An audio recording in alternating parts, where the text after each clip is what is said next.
What's going on? It's your boy Aiden here, No Sleep Gang. So we got our P3 demo going on here. As you can see, this is our initialized terminal.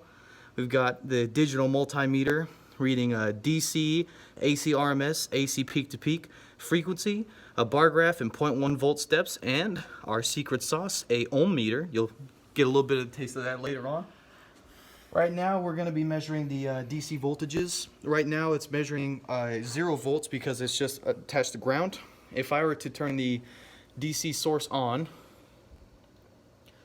and set it for a voltage of 1 volt, reads exactly 1 volt DC within 1 millivolt, of course.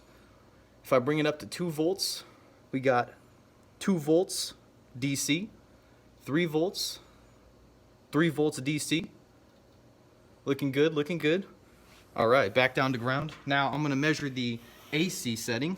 So I'm gonna take this right here.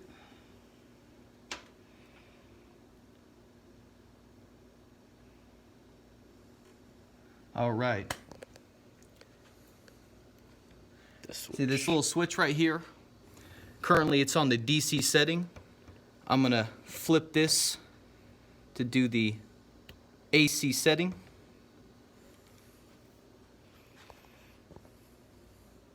Turn the output on. I'm gonna turn the output on. I guess configure it first. Yeah, so we got we'll start off at a 100 hertz wave. So we're gonna do a 3 volt peak to peak sine wave with 1.5 volt DC offset at 500 hertz. So we'll bring this right here, so say 500 hertz. We got 3 volts peak to peak. Oh, we're gonna do the DC offset first. You should. Oh, first we'll have it on high Z, of course. Yeah, that wouldn't be good. And then we're gonna bring this down here to 1.5 volts DC offset, amplitude of 3 volts peak to peak. All right.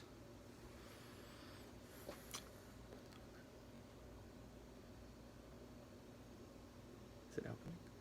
Oh, output's not on. Oh yeah, output's not on. There we go. Now it's outputting. All right, and as you can see, got a 3 volts peak to peak. More or less. An AC RMS voltage of 1.105 volts and a DC offset of around 1.5 volts. And the frequency of 500 hertz exactly. Exactly. All right. Frequency is on point.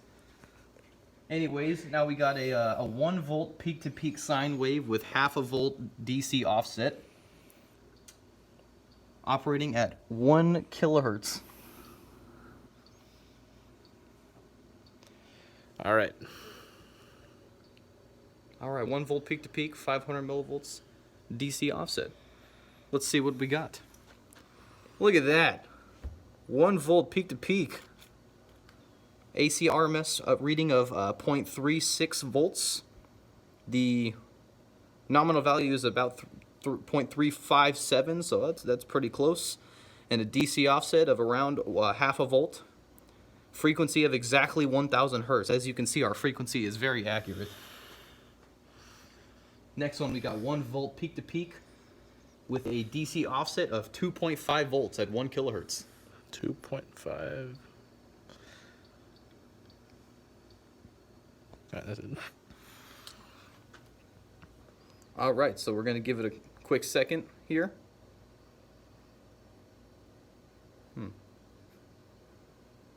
For some reason. Oh, there we go.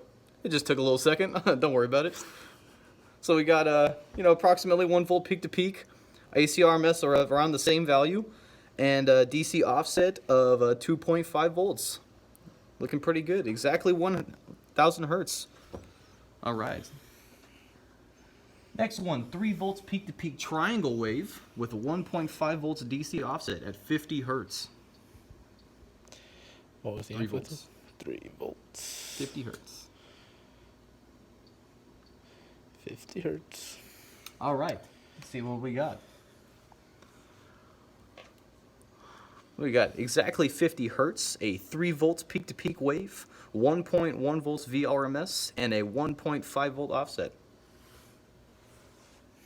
And last but not least, We got a 1 volt peak to peak square wave with a 1.5 volt DC offset at 10 hertz.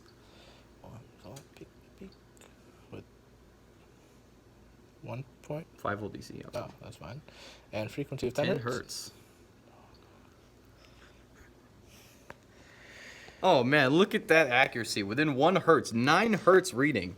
A 1 volt peak to peak, 0.368 volts RMS, and a DC offset of 1.5 volts.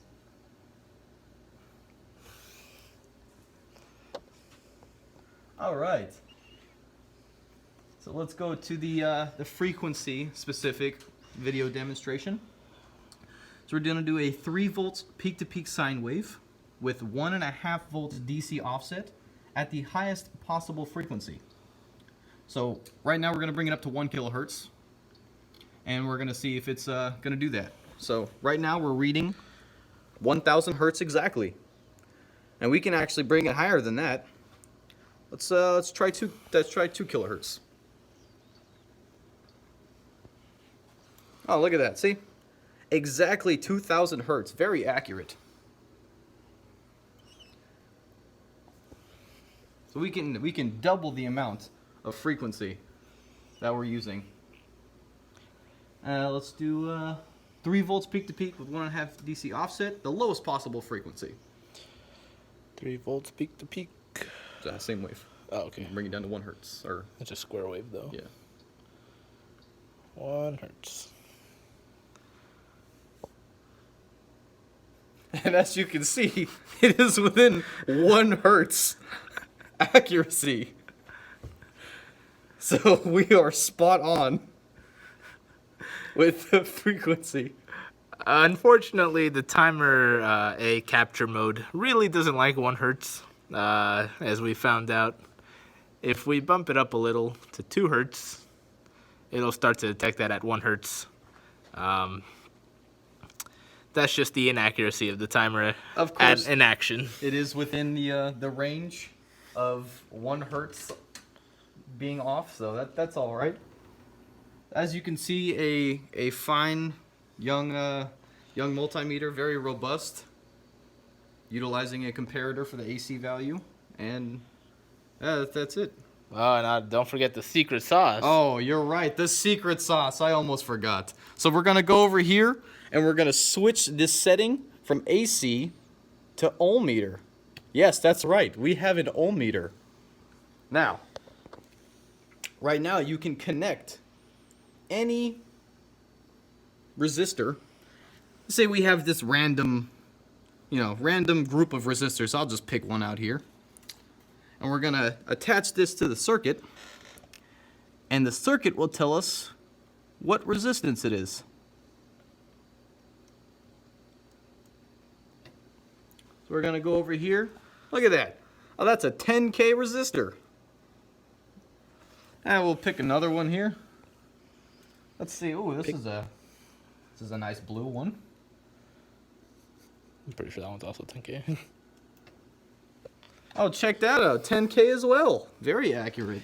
Here, do that one. This one? That one. Yeah. All right, so we'll try this one out.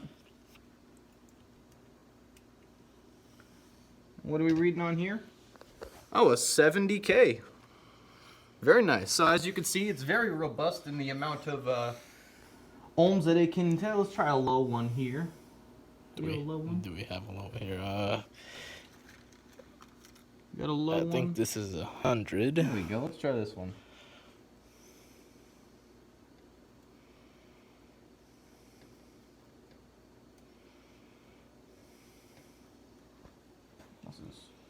What's a 200 ohm actually? Oh, perfect. All right, so as you can see, pretty accurate. Their reading of the resistors, and yeah, that about does it. Thank you.